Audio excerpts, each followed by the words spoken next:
आखिर क्यों मनाई जाती है मकर संक्रांति? पौराणिक कथाओं के अनुसार प्रकाश और तेज के दाता सूर्य देव की दो पत्नियां थी। उनकी पहली पत्नी का नाम संज्ञा और दूसरी पत्नी का नाम छाया था।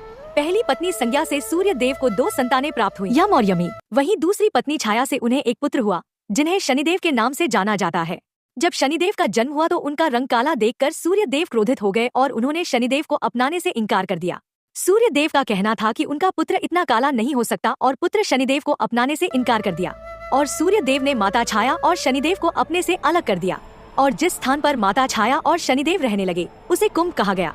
पर सूर्य देव के इस व्यवहार से दुखी होकर माता छाया ने उन्हें कुष्ठ रोग का श्राप दे दिया। इस श्राप से क्रोधित होकर सूर्य देव ने माता छाया और शनिदेव के घर को जला दिया। बाद में सूर्य देव की पहली पत्नी संज्ञा से जन्मे पुत्र यम ने सूर्य देव को इस श्राप से मुक्त कराया। साथ ही यम ने सूर्य देव से आग्रह किया कि वे माता छाया और शनिदेव को अपना ले। पुत्र की बात सुनकर सूर्य देव को अपनी गलती का एहसास हुआ और वे शनिदेव से मिलने उनके घर पहुँचे। लेकिन वहाँ उन्होंने देखा कि सब कुछ जलकर राख हो चुका है। पर अपने पिता को देखकर शनिदेव अत्यंत प्रसन्न हुए और उन्होंने काले तिल से सूर्य देव का स्वागत किया।